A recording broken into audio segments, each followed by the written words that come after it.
மணப்பெண்ணின் பிரத்யேகமான திருமணம் Vivaha the Chennai silks. Summer holidays வந்தாச்சு, நம்ம ஜிடி ஹாலிடேஸும் வந்தாச்சு. GT holidays, south India's number 1 travel brand.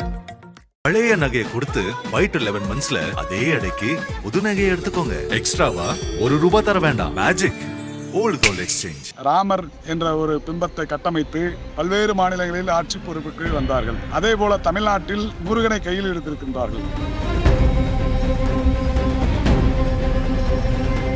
Original Muruga பக்தர்களாக இருந்தால் மாநாட்டில் தீர்மானமாக தமிழில்தான் அர்ச்சனை செய்ய வேண்டும் என்பதை தீர்மானமாக போடுவதற்கு அவர்கள் தயாரா என்பதுதான் எங்களுடைய கேள்வி.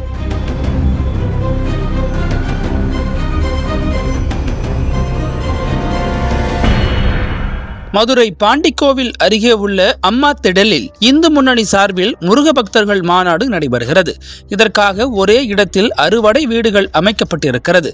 மேலும் அதன் பிற்பகுதியில் 8 லட்சம் சதுர அடி பரப்பில், மேலும் அதன் பின்பகுதியில் 8 லட்சம் சதுர அடி பரப்பில் மேடை, இருக்கை வசதிகள் பிரம்மாண்டமாக ஏற்பாடு செய்யப்பட்டுள்ளதாக கூறப்படுகிறது. மாநாடு இன்று பிற்பகல் 3 மணி முதல் இரவு 8 மணி வரை நடைபெறுகிறது. பல்வேறு கட்டுப்பாடுகள் மற்றும் நிபந்தனைகளுடன் நடக்கும் இந்த நிகழ்வில் உத்தரப்பிரதேச முதல்வர் யோகி ஆதித்யநாத், ஆந்திர துணை முதல்வர் பவன் கல்யாண் உள்ளிட்டோருக்கு அழைப்பு விடுக்கப்பட்டுள்ளது. இதில் யோகி ஆதித்யநாத் பங்கேற்க மாட்டார் எனும் தகவல் வெளியாகியுள்ளது. மேலும் பல்வேறு முக்கிய பிரமுகர்களுக்கும் அழைப்பு விடுக்கப்பட்டுள்ளது. இதனால் அரசியல் வட்டாரத்தில் இந்த நிகழ்வு முக்கியமாக பார்க்கப்படுகிறது. இந்த மாநாட்டுக்கு எதிர்ப்பு தெரிவித்து மதுரையில் மனித சங்கிலி போராட்டம் சமீபத்தில் நடைபெற்றது. அதில் அரசியல் கட்சிகள் கடந்து இயக்குனர் அமீரும் கலந்து கொண்டார்.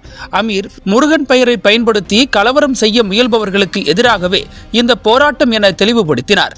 இதற்கு பதிலளித்த பாஜகவின் இயக்குனர் பேரரசு, வேற்று மதத்தவரான அமீருக்கு இந்து மதத்திற்குள் என்ன வேலை என கேள்வி எழுப்பியுள்ளார்.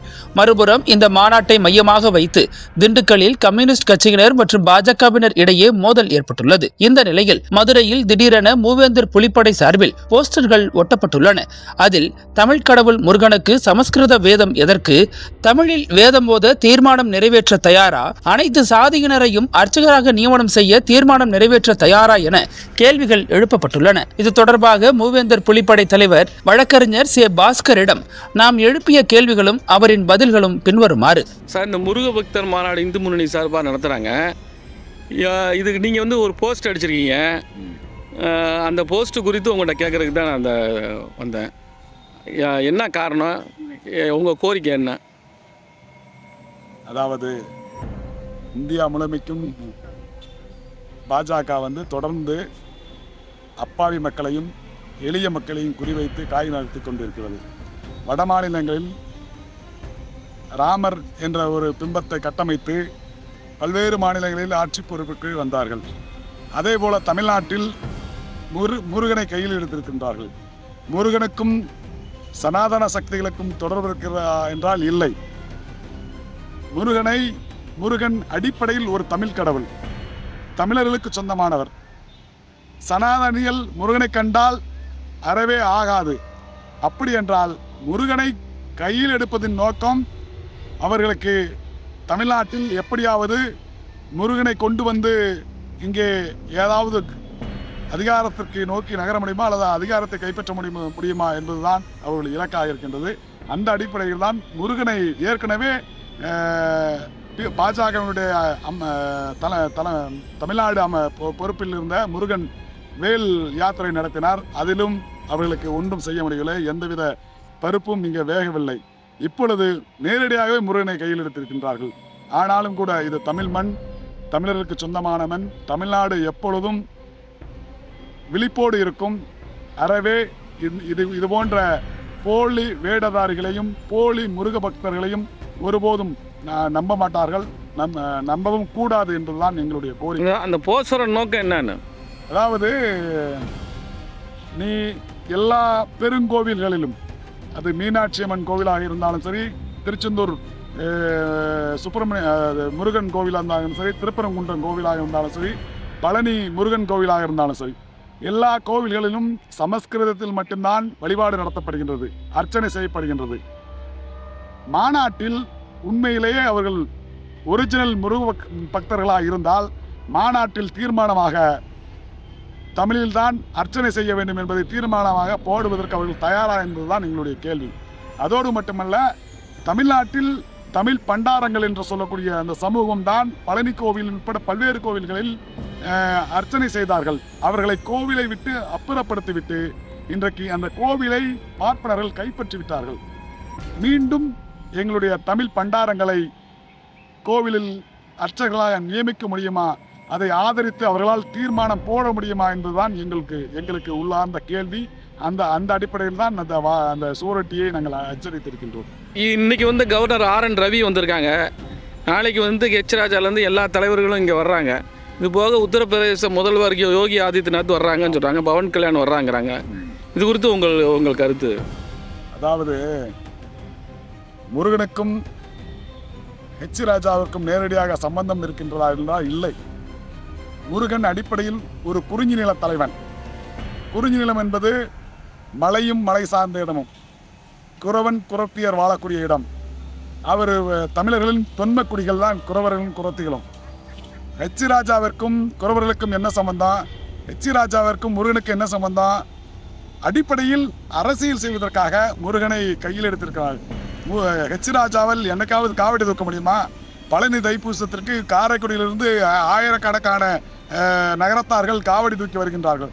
ஹெச் ராஜாவும் கட்சி ராஜாவை சேர்ந்தவர்களும் என்றைக்காவது காவடி எடுத்து முருகன் கோவிலுக்கு வந்திருப்பார்களா? அல்லது ஆர்.என். ரவியை சார்ந்தவர்களும் யோகி ஆதித்யநாத்தை சார்ந்தவர்களும் வந்திருப்பார்களா? என்றைக்காவது அவருடைய பெண்கள் காவடி எடுத்திருக்கின்றார்களா? பாத யாத்திரை சென்றிருக்கின்றார்களா? ஒருபோதும் இல்லை. சும்மா முருகனை தூக்கி வைத்துக் கொண்டு அவர்கள் வந்து போலி வேடம் போடுகின்றார்கள். ஐயா வணக்கம் ஐயா. தமிழர் தேசிய கழக நிறுவனர் நீங்கள். உங்கள் போஸ்ட் வந்து மதுரை ஃபுல்லாக ஒட்டியிருக்கீங்க. அதாவது முருக பக்தர் மாநாடை குறித்து ஏதோ தீர்மானம் நிறைவேற்ற சொல்லி சொல்கிறீங்க. அது என்ன, உங்களோட கோரிக்கை என்ன, எதனால் அப்படி இருக்கீங்க? மதுரையில் பார்த்தீங்கன்னா இன்னைக்கு முருக பக்தர்கள் மாநாடு அப்படின்னு ஒரு மாநாட்டை ஒரு இயக்கம், அரசு சாராத ஒரு இயக்கம், இந்து முன்னணிங்கிற ஒரு இயக்கம் நடத்துகிறாங்க. இந்து முன்னணி இயக்கம் ஒரு இதாக நடத்தினாலும் அவங்க வந்து தமிழகம் தழுவிய அளவில், இந்தியன் தழுவிய அளவில் வந்து இந்த விஷயத்தை எக்ஸ்போஸ் பண்ணுறாங்க. வெளி மாநிலங்களில் உள்ள ஆளுநர்கள் வர்றாங்க, வெளி மாநிலத்தை சேர்ந்த முதல்வர்கள் வர்றதா சொல்கிறாங்க. தமிழ்நாட்டில் இருக்கக்கூடிய பல முக்கிய ஆளுநர் குறித்த பல முக்கிய ஆளுநர்கள்லாம் வர்றாங்க. அப்படின்னு சொல்லும்போது இந்த விழா வந்து ஒரு உலக அளவில் வந்து பேசு பொருளாக மாறக்கூடிய ஒரு விழாவாக இருக்குது. அப்போ இங்கே கூடக்கூடிய இந்த தலைப்பு முருக பக்தர்கள் மாநாடு. கூடுற எல்லாரும் முருக பக்தர்கள். இங்கே நாம் வந்து ஒரு கோரிக்கையை வந்து இன்னைக்கு இல்லை, ஒரு நீண்ட காலமாகவே வச்சுட்டு வரோம். என்னன்னாக்கா, தமிழ் அனைத்து தளங்கள்லையும் கொண்டு போய் இருக்கணும். நிர்வாகத்தில், நீதியில், இசையில், வழிபாட்டில், நிர்வாகத்தில் இப்படி எல்லாத்துலேயும் இருக்கணும்னு நம்ம எங்கள் இயக்கத்தின் சார்பாக கோரிக்கை வைக்கிறோம். இப்போ பல லட்சம் பேர் கூடக்கூடிய இந்த மாநாட்டிலையும் வரக்கூடிய முருக பக்தர்களை ஏமாத்திடக்கூடாது. முருகன் வந்து தமிழ் கடவுள். அப்போ அந்த தமிழ் கடவுளுக்கு வந்து அவனுக்கு தெரியாத பாசையில் பூசை செஞ்சுக்கிட்டு இருக்கிறாங்க. அவனுக்கு சற்று பழக்கமில்லாத ஆளுகள் பூசை செஞ்சுக்கிட்டு இருக்கிறாங்க. இப்போ நம்ம என்ன சொல்கிறோம்னாக்கா, பழனியில் வந்து பண்டாரங்கள் தான் பூசை செஞ்சாங்கன்றதுக்கான செப்பேடு இருக்குது. அதுக்கு பிறகு தான் வந்து நாயக்கர் காலத்தில் தான் வந்து அவங்கள வெளியேற்றுறாங்க. அது ஒரு பார்ப்பனர் தான் வந்து இவன் கையில் நான் திருநூறு வாங்குறதான்னு சொல்லி அவங்க நீக்கிட்டு கன்னட பார்ப்பனர் கொண்டாந்து நிப்பாட்டி பூசை செஞ்சாங்க. அந்த நிலைமை அப்படியே தொடருது. இன்றைக்கி காலங்கள் மாறிடுச்சு. சமூக நீதி பேசக்கூடிய, பகுத்தறிவு சமதர்மை பேசக்கூடிய, பெண் உரிமை பேசக்கூடிய திராவிட இயக்கங்களுடைய ஆட்சி தான் இன்றைக்கி 50-60 ஆண்டு காலமாக இருந்துக்கிட்டு இருக்கு. அப்படின்னு சொல்லும்போது இந்த காலகட்டத்திலேயாவது மீண்டும் பாரம்பரியமாக பூசை செஞ்ச அந்த தமிழ் பண்டாரங்களையும், இன்றைக்கி தமிழ் அர்ச்சகராக பயிற்சி பெற்று காத்திருக்கக்கூடியவர்களையும் நியமனம் செய்யணும் அப்படிங்கிற ஒரு கோரிக்கையையும், அவர்கள் அந்த தமிழ் கடவுளுக்கு புரியக்கூடிய மொழியில் தமிழில் வந்து அர்ச்சனை செய்யணும் அப்படின்னும். இந்த அறுவடை வீடுகளில் ஃபுல்லாக பார்த்தீங்கன்னாக்கா தமிழ் பேரே இருக்காது, முருகப்பெருமான்கிற பேரே இருக்காது. கந்த சுவாமி, இந்த சுவாமின்னு சொல்லிட்டு பல சமஸ்கிருத பேரில் தான் அந்த கோயில்களே வச்சுருக்கிறாங்க. அப்போ இதை மூணு விஷயம் தான். ஒன்று, தமிழ் கடவுள் முருகனுக்கு தமிழில் அர்ச்சனை செய்யக்கூடிய பூசாரிகள் தமிழர்களை நியமனம், அவருடைய பேரை சமஸ்கிருதத்தில் இருக்கிறதா தமிழில் மாற்று. இது 3 தான் வச்சு இது வந்து ஒரு விழிப்புணர்வுக்காக ஓட்டக்கூடியதான்.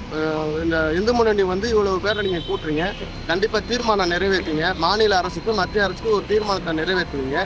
அந்த தீர்மானத்தில் இதையும் சேருங்க அப்படிங்கிறதான் நம்ம தமிழில் அர்ச்சனை பண்ணணுங்கிறீங்க.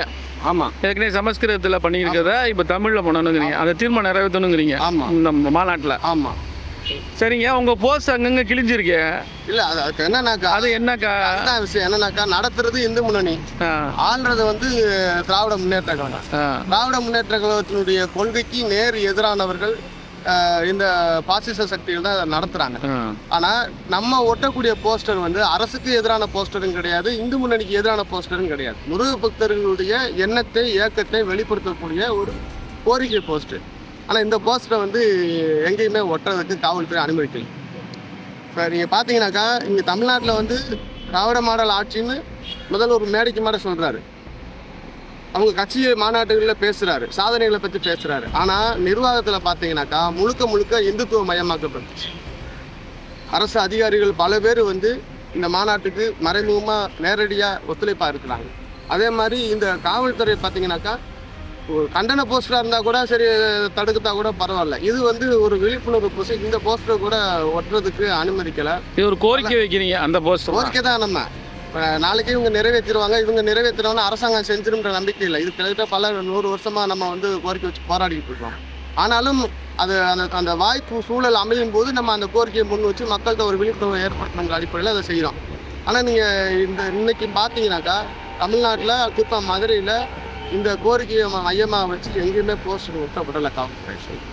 அதில் ரொம்ப கடுபடியாக இருக்காங்க, கடுமையாக இருக்கிறாங்க. இது உண்மையிலேயே நான் என்ன நினைக்கிறேன்னா, இது ஸ்டாலின் அவர்களுடைய ஆட்சியா இல்லை யோகி ஆதித்யநாத் ஆட்சியான்ற யோசிக்கிற அளவுக்கு இதுதான் இங்கே. அது காரணம் அதிகாரிகள் வந்து கட்சிக்காரங்களுடைய எண்ணம் ஆட்சியில் பிரதிபலிக்கலைங்க. ஆனால் ஆட்சியில் அப்படி பிரதிபலிக்கலை. ஆட்சியில் இப்போ தலைமையில் பிரதிபலிக்கக்கூடியது கீழே நிர்வாகத்தில் பிரதிபலிக்கலை. நிர்வாகம் முழுக்கவே வந்து இங்கே இருக்கக்கூடிய இந்துத்துவ ஆர்எஸ்எஸ், பாஜக, இந்து முன்னணி போன்றவர்களுடைய கட்டுப்பாட்டில் இருக்கிற மாதிரி தான் இருக்கு. அதனால தான் உங்கள் போஸ்ட் கிளிக்காக சொல்லி கடந்த காலங்களில் பார்த்தீங்கன்னாக்கா அரசு நிர்வாகம் கட்சிக்காரங்களுடைய கட்டுப்பாட்டில் இருக்கும். அது அந்த கொள்கை கோட்பாட்டோட அந்த நிர்வாகம் நகலும். ஆனால் இன்னைக்கு பார்த்தீங்கன்னா அப்படி இல்லை, அதிகாரிகள் கையில் இருக்குங்கிறீங்க. இடைவெளி வந்து ரொம்ப அதிகரிச்சிருச்சு. ஸ்டாலின் உத்தரவு நடைமுறைப்படுத்துறது கூட இங்கே நடைமுறைப்படுத்துவாங்களா மாட்டாங்களான்ற அளவுக்கு கீழே வந்து நிறைய மாறுதல் வந்துருச்சு. நன்றிங்களா. நீங்கள் எந்த கட்சி நிறுவனங்க? என்னங்க, நீங்கள் எந்த தேசிய கழகத்தினுடைய நிறுவனர் வழக்கறிஞர். நக்கீரன் டிவிக்கு சப்ஸ்கிரைப் செய்யுங்கள். உங்கள் ஆதரவே எங்கள் பலம். ஆசிரியர்களுக்கு நண்பனாகவும் மாணவர்களுக்கு ஆசானாகவும் திகழும் தேர்வு வழிகாட்டி. ஒவ்வொரு பாடத்திற்கும் அனுபவமிக்க ஆசிரியர்களின் துல்லியமான தெளிவான விடைகள். CNC இருக்கு, தேர்வு பயம் எதற்கு? இது தீரன் பப்ளிஷிங் ஹவுஸ் விற்பனை வெளியீடு.